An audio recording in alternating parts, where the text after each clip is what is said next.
हिंद दोस्तों, आपके अपने यूट्यूब चैनल रेलवे क्लासेस के ऑफिशियल चैनल में आपका स्वागत है। मैं दिलीप राठौर आपके लिए लेकर आया हूं जीके की एक शानदार सीरीज। तो इसमें क्या आरआरबी एनटीपीसी के लिए हम प्रैक्टिस सेट चला रहे हैं। तो हमारा जो प्रैक्टिस सेट फर्स्ट हो चुका है, ये प्रैक्टिस सेट सेकंड है। ठीक है, तो अगर प्रैक्टिस सेट पहला नहीं देखा तो वो जाकर जरूर देखिए, और यह प्रैक्टिस सेट भी अंत तक जरूर देखिए, क्योंकि ये जो प्रैक्टिस सेट होने वाले आपकी परीक्षा के लिए बहुत ही महत्वपूर्ण होने वाले हैं। और आपकी परीक्षा में अगर आपके अंक अगर अभी भी अगर मॉक देते हो, अगर मॉक में आपके कम नंबर आते हैं, टेक्स्ट बुक का हो या किसी भी विनर्स का हो, किसी भी प्रकार का अगर आप देते हो, ठीक है, तो आपका जो अगर ये प्रैक्टिस सेट की अगर 10 से 15 दिन में अगर आपने ये सीरीज देख ली, तो आपका जो जीके में जो बूस्ट आपका स्कोर जरूर अच्छा होगा। तो आइए शुरू करते हैं और हमारा पहला क्वेश्चन देखते हैं। तो हमारा पहला क्वेश्चन क्या है, विश्व का सबसे बड़ा लोकतंत्र कौन सा है। विश्व का सबसे बड़ा लोकतंत्र की बात कर रहा है, तो आप और मैं सभी जानते हैं कि विश्व का सबसे बड़ा लोकतंत्र तो भारत होने वाला है। तो ऑप्शन भी आपका करेक्ट हो जाएगा, विश्व का सबसे बड़ा लोकतंत्र। अब अगर अमेरिका की बात करते हैं, तो अमेरिका क्या है, अमेरिका विश्व का सबसे पुराना लोकतंत्र है। सबसे पुराना लोकतंत्र कौन सा होने वाला, अमेरिका सबसे पुराना लोकतंत्र होने वाला। तो ये भी आपको ध्यान देना है। तो विश्व का सबसे पुराना लोकतंत्र अमेरिका होने वाला। और चीन और रूस तो लोकतांत्रिक देश नहीं है, क्योंकि यहाँ सिर्फ पुतिन का शासन है रूस में, और वहाँ सी जिनपिंग का शासन है चीन। तो ये आपको ध्यान देना है। अगला देखते हैं, यूनेस्को का मुख्यालय कहाँ है। तो यूनेस्को का मुख्यालय कहाँ है, तो यूनेस्को का मुख्यालय तो कहाँ है, पेरिस फ्रांस में होने वाला। तो ऑप्शन सी आपका करेक्ट हो जाएगा। अगर यूनेस्को की अगर बात करें, यूनेस्को क्या है, वर्ल्ड हेरिटेज साइट घोषित करता है। वर्ल्ड हेरिटेज साइट घोषित करता है, हेरिटेज साइट, ठीक है, हेरिटेज साइट घोषित करता है। ठीक है, हेरिटेज साइट यह जो है यूनेस्को घोषित करता है। भारत की अगर बात करें, भारत में वर्तमान की में कितनी है, भारत में अगर वर्तमान में कितनी है हेरिटेज साइट, तो भारत में कितनी है, 43। कितनी, भारत में 43 जो है यूनेस्को वर्ल्ड हेरिटेज साइट। इसमें 43 में जो 43वें नंबर की 43 नंबर की कौन सी होने वाली है, ये होने वाले मोइदम। 43 वाले कौन से होने वाले, मोइदम। मोइदम कहाँ है, असम की। ठीक है, ये क्या कब्रिस्तान है, मोइदम एक प्रकार के असम की। और सबसे एक जो है मिश्रित है, एक जो है भारत में जो 143 है, कितने, 43 है, उसमें से एकमात्र मिश्रित है, एकमात्र मिश्रित है। वो कौन सा होने वाली, कंचनजंगा। कंचनजंगा, तो कंचनजंगा होने वाली है। कंचनजंगा कहाँ होने वाली, सिक्किम में। कंचनजंगा आपकी सिक्किम में होने वाली है। ठीक है, तो ये आपको ध्यान देना, सिक्किम। ठीक है, और क्या है, अगर न्यूयॉर्क की बात करें, न्यूयॉर्क में किसका मुख्यालय है, न्यूयॉर्क में यूनाइटेड नेशन का मुख्यालय, यूएन का मुख्यालय। जिनेवा में डब्ल्यूएचओ का मुख्यालय, जिनेवा में किसका, डब्ल्यूएचओ का मुख्यालय। बाकी यूनेस्को का पेरिस फ्रांस में। जो यूनेस्को हेरिटेज साइट घोषित करता है, भारत में 43 हेरिटेज साइट है, और जो 43 सबसे नवीनतम है वो कौन सी होने वाली है, मोइदम। मोइदम कहाँ है की, असम की। एक मात्र मिश्रित है, वो कंचनजंगा सिक्किम की। अगला देखते हैं, भारत में पंचायती राज व्यवस्था किस संविधान संशोधन द्वारा लागू की गई। तो भारत में पंचायती राज व्यवस्था की बात कर रहा है। भारत में जो पंचायती राज व्यवस्था है, इसके बारे कल हम डिस्कस कर चुके थे, ये तो 73वां संविधान संशोधन हो जाएगा। ठीक है, अगर इसकी यार बात कर लेते आज और कर लेते, ठीक है, तो पंचायती राज व्यवस्था, तो ये तो 73वें संविधान संशोधन के द्वारा हमने जोड़ा। 73वां जो संविधान संशोधन, इसके द्वारा हमने जोड़ा। अगर पंचायती राज की अगर बात करें, तो भाग तो 9 होने वाला। अगर अनुसूची की बात करें, किस अनुसूची में पंचायती राज है, तो जो 73वें संविधान संशोधन द्वारा हमने क्या 11वीं अनुसूची में इसको जोड़ा। कौन सी अनुसूची, 11वीं। इसमें जो 11वीं अनुसूची, इसमें टोटल कितने काम करने के लिए दिए, टोटल जो कार्य कितने प्रकार के, 29 प्रकार के काम है। ठीक है, तो ये आपको ध्यान देना है। तो 29 प्रकार के आपके काम होने वाले। और जो पंचायती राज व्यवस्था, ये त्रिस्तरीय पंचायती राज व्यवस्था होना, जिला स्तरीय, ब्लॉक स्तरीय और ग्रामीण स्तरीय। ठीक है, अशोक मेहता समिति, बलवंत राय मेहता समिति ने त्रिस्तरीय पंचायती राज की जो करी थी। नेक्स्ट क्वेश्चन क्या है, भारत का पहला परमाणु संयंत्र, भारत का जो पहला परमाणु संयंत्र की बात करता, तो ये कहाँ है, ट्राम्बे महाराष्ट्र में पहला है। ठीक है, तो महाराष्ट्र आपका करेक्ट हो जाए, महाराष्ट्र करेक्ट हो जाए, ट्राम्बे महाराष्ट्र। ठीक है, तमिलनाडु की अगर बात करें, ये महाराष्ट्र में कौन सा, अप्सरा पहला परमाणु संयंत्र। अगर कर्नाटक की बात करें, कर्नाटक में प्रसिद्ध है, कौन सा, कर्नाटक में प्रसिद्ध केगा होने वाला है। तमिलनाडु में राजस्थान में क्या, राउत भाटा, राजस्थान में राउत भाटा होने वाला, राजस्थान में राउत। राजस्थान की अगर बात कर राउत भाटा, राजस्थान में प्रसिद्ध है राउत भाटा। अगर तमिलनाडु की बात करें, तमिलनाडु में कलपक्कम, तमिलनाडु में कौन सा होने वाला है, कलपक्कम, तो तमिलनाडु का कलपक्कम। ठीक है, राउत भाटा कहाँ का, राउत अगर भाटा की अगर बात करते हैं ये राजस्थान का। कर्नाटक का क्या, यूपी का भी प्रसिद्ध है। यूपी में एक प्रसिद्ध कौन सा होना, यूपी की अगर बात करें तो नरोरा। यूपी में कौन सा होने वाला, नरोरा परमाणु संयंत्र आपका प्रसिद्ध है। तो जितने भी ये बताए, जैसे कर्नाटक में केगा, राजस्थान में राउत भाटा, तमिलनाडु में कलपक्कम, महाराष्ट्र में पहला है वो कौन सा है, अप्सरा, यूपी में नरोरा। नेक्स्ट क्या, कौन सा ग्रह सूर्य के सबसे नजदीक, सबसे निकट है, तो कौन सा ग्रह जो है सूर्य के सबसे निकट है, तो बुध ग्रह है, सबसे निकट है। तो ऑप्शन डी आपका करेक्ट हो जाए, बुध तो करेक्ट हो जाए, सबसे नजदीक हुआ। लेकिन सबसे गर्म ग्रह कौन सा है, सबसे गर्म ग्रह की अगर बात करें, सबसे गर्म ग्रह कौन सा है, सबसे गर्म ग्रह होने वाला आपका वो शुक्र होता है। शुक्र को क्या, सांझ का तारा, भोर का तारा भी बोलते हैं शुक्र को, तो ये भी आपको ध्यान देना।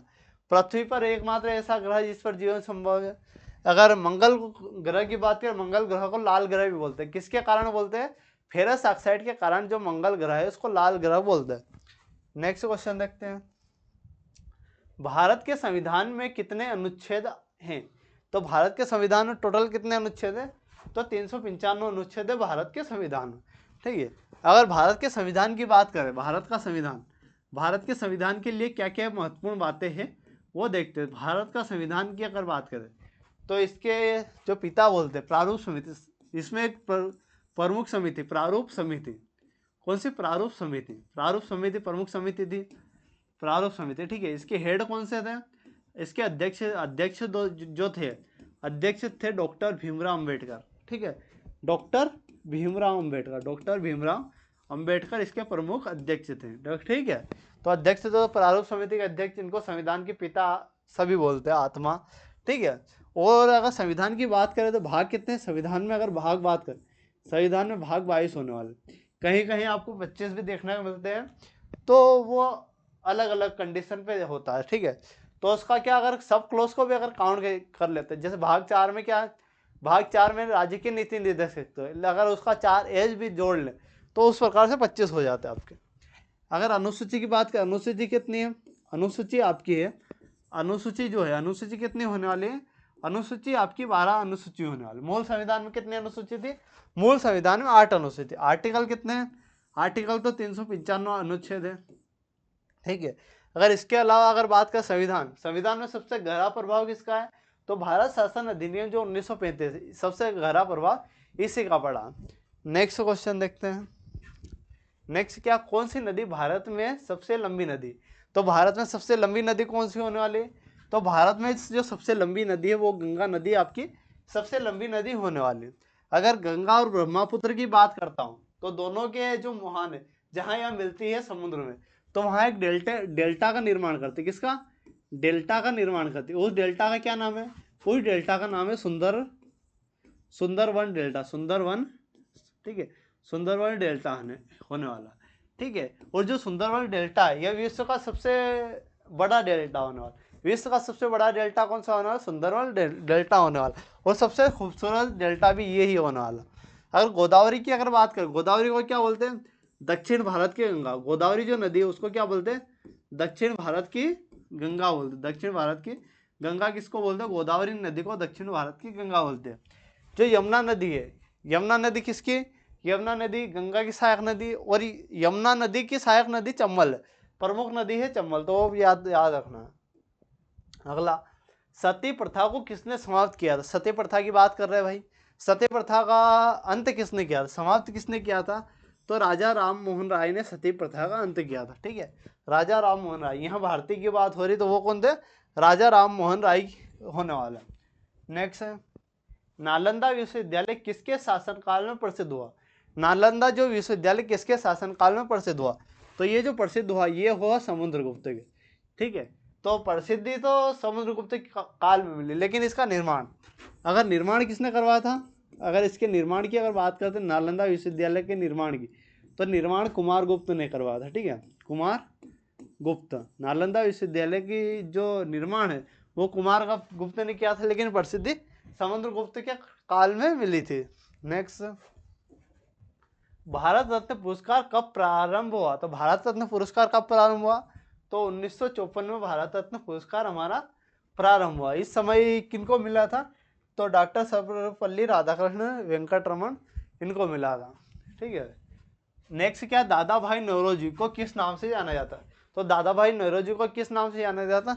तो द भारत का ग्रैंड ओल्ड मैन के नाम से दादा भाई नौरोजी को जाना था। भारत का जो लौह पुरुष किसको बोलते हैं? भारत का लौह पुरुष सरदार पटेल को बोलते हैं। भारत का जो लौह पुरुष है सरदार पटेल को भारत का लौह पुरुष बोलते हैं। ठीक है। भारत का स्मारक भी किसको बोलते हैं? सरदार पटेल को ही बोलते हैं भारत का स्मारक भी। ठीक है। नेक्स्ट क्वेश्चन, नेक्स्ट क्या, सौरमंडल का सबसे बड़ा ग्रह कौन सा है? तो सौरमंडल की बात कर रहे हैं, सौरमंडल में कितने 8 ग्रह, वर्तमान में कितने 8 ग्रह होने वाले, उसमें सबसे बड़ा जो ग्रह है वो होने वाला है बृहस्पति, और सबसे छोटा होने वाला बुध होने वाला है। तो सबसे बड़ा तो बृहस्पति होने वाला। अगर छोटे की बात करें, छोटा आपका कौन सा होना है? छोटा आपका बुध होने वाला। सबसे छोटा कौन सा होने वाला? बुध होने वाला। अगर मंगल की बात कर ली, लाल दिखाई देता है, पृथ्वी पर एकमात्र जीवन संभव है। और शनि में क्या वलय पाया जाता? शनि ग्रह में क्या वलय पाया जाता? रिंग। भारत के पहले राष्ट्रपति कौन थे? भारत के पहले राष्ट्रपति डॉक्टर राजेंद्र प्रसाद। तो ऑप्शन भी आपका करेक्ट हो जाएगा। अगर जवाहरलाल नेहरू भारत के पहले पीएम, और राजेंद्र प्रसाद एक और महत्वपूर्ण पद पर थे। ये क्या, संविधान सभा के स्थायी अध्यक्ष भी थे। संविधान सभा के जो स्थायी अध्यक्ष, संविधान सभा के स्थायी अध्यक्ष भी कौन थे? ये डॉक्टर राजेंद्र प्रसाद थे। और डॉक्टर सर्वपल्ली राधाकृष्ण, डॉक्टर जो सर्वपल्ली राधाकृष्ण भारत के पहले उपराष्ट्रपति, डॉक्टर सर्वपल्ली राधाकृष्ण भारत के पहले उपराष्ट्रपति थे। अगर सरदार वल्लभ भाई पटेल की बात करें तो इनको क्या एकीकरण, जो राज्य देशी रियासत भारत में मिल नहीं रही, उनसे बातचीत करने का इनको वो था, और इसी कारण से इनको क्या लौह पुरुष बोलते थे। जैसे हैदराबाद का विलय नहीं हो रहा तो उसमें क्या चलाया उन्होंने, एक ऑपरेशन चलाया। ठीक है। तो ये आपको ध्यान देना है। जैसे हमारा जामनगर सिक्की कस्बे वाला मुद्दा, ये इन्होंने ही अपना ज़्यादातर रियासतें सरदार वल्लभ भाई पटेल ने ही जुड़वाई थी। नेक्स्ट, न्यायपालिका की स्वतंत्रता किस देश से ली गई है? तो न्यायपालिका की जो स्वतंत्रता है ये किस देश से ली है? न्यायपालिका की स्वतंत्रता अमेरिका के संविधान से ली है। तो ऑप्शन भी आपका करेक्ट हो जाएगा। भारत में योजना आयोग का गठन कब हुआ? भारत में योजना आयोग का गठन 1950 में हुआ। 1950 के बाद 1951 में पहली पंचवर्षीय योजना लागू हुई। तो योजना आयोग का प्रमुख काम क्या था? जो हमारी पंचवर्षीय योजना उनको लागू करना। और योजना आयोग का अध्यक्ष कौन होता है? भारत का प्रधानमंत्री। और योजना आयोग के स्थान पर वर्तमान में क्या नीति आयोग आ चुका है। नेक्स्ट, किस मुगल सम्राट ने ताजमहल बनाया? तो शाहजहां ने क्या बनाया था? शाहजहां ने ताजमहल का निर्माण करवाया था। नेक्स्ट क्वेश्चन, विश्व जल दिवस कब मनाया जाता है? तो विश्व जल दिवस कब? 22 मार्च को विश्व जल दिवस मनाया जाता है। 5 जून को विश्व पर्यावरण दिवस, और 11 जुलाई को विश्व जनसंख्या दिवस हमारा मनाया जाता है। नेक्स्ट क्वेश्चन, किस शासक ने अल्लाह अकबर की मुद्रा चलाई? तो किस शासक ने अल्लाह अकबर की मुद्रा चलाई? तो अकबर ने अल्लाह अकबर की मुद्रा हमारी चलाई थी। नेक्स्ट क्वेश्चन, भारतीय राष्ट्रीय कांग्रेस की स्थापना कब हुई? तो 1885 में भारतीय राष्ट्रीय कांग्रेस की स्थापना हुई। और 1885 में क्या, उस समय वाइसराय कौन थे? तो लॉर्ड डफरिन। कौन थे? डफरिन जो वाइसराय थे। ए होम ने इसकी स्थापना करी थी, और पहले अध्यक्ष व्योमेश चंद्र बनर्जी। और डफरिन के काल में हुई थी, इसलिए क्या कांग्रेस को डफरिन के मस्तिष्क की उपज भी कहा जाता है। अगला, विश्व में सबसे अधिक बोली जाने वाली भाषा? तो विश्व में सबसे अधिक बोली जाने वाली भाषा जो है मंदारिन होने वाली। कौन सी? मंदारिन आपकी होने वाली। नेक्स्ट क्वेश्चन, भारत में रेल सेवा कब शुरू हुई? तो 1853 में भारत में रेल सेवा शुरू हुई। इस समय वायसराय जो गवर्नर जनरल या वायसराय कौन थे? तो वो कौन थे? लॉर्ड डलहौजी। लॉर्ड डलहौजी के काल में ही शुरू हुई थी। इन्होंने मुंबई से ठाणे के बीच पहली रेल चालू करी। अगला क्वेश्चन, भारतीय संविधान की जनक किसे कहते हैं? तो डॉक्टर भीमराव अंबेडकर को भारतीय संविधान का जनक बोलते हैं। ठीक है। ये प्रारूप समिति के अध्यक्ष थे। इसके साथ ही इन्होंने अनुच्छेद 32 को संविधान की आत्मा कहा। अनुच्छेद 32 क्या? संवैधानिक उपचारों का अधिकार। नेक्स्ट, कौन सा शहर गुलाबी नगर के नाम से जाना जाता है? तो जयपुर जो है गुलाबी नगर के नाम से जाना जाता है। आपके लिए जो यूनेस्को साइट में जो 2 शहर इंपॉर्टेंट आपके शामिल है वो कौन से हैं? जयपुर और अहमदाबाद होने वाले भारत के शहर। नेक्स्ट, पहला एशियाई खेल कब और कहाँ हुआ? तो 1951 में दिल्ली में पहला एशियाई खेल आपका हुआ था। अगला, लाल किले का निर्माण किसने करवाया था? लाल किले का निर्माण किसने कराया था? तो शाहजहां ने लाल किले का निर्माण कराया था। नेक्स्ट, भारत में लौह पुरुष कहा जाता है, किसको लौह पुरुष कहा जाता है? तो वल्लभ भाई पटेल को भारत में लौह पुरुष कहा जाता है। ये ऑप्शन भी आपके लिए करेक्ट होना है। नेक्स्ट, सूचना का अधिकार अधिनियम कब हुआ? कब आया? 2005 में आया सूचना का अधिकार अधिनियम, तो ऑप्शन भी आपका करेक्ट हो जाएगा। नेक्स्ट, कौन सा राज्य पूर्व का स्कॉटलैंड कहलाता है? तो पूर्व का स्कॉटलैंड कौन सा? मेघालय जो है पूर्व का स्कॉटलैंड कहलाता है। इसकी राजधानी शिलोंग है और इसकी नेचर जो है वो कैसा है? स्कॉटलैंड जैसा है। इसको इसलिए इसको क्या पूर्व का स्कॉटलैंड बोलते हैं। तो यह क्लास आपको कैसी लगी दोस्तों? क्लास अच्छी लगी तो अपने दोस्तों के साथ शेयर, वीडियो को लाइक और चैनल को सब्सक्राइब कीजिए। मिलते हैं अगले शानदार वीडियो में। धन्यवाद।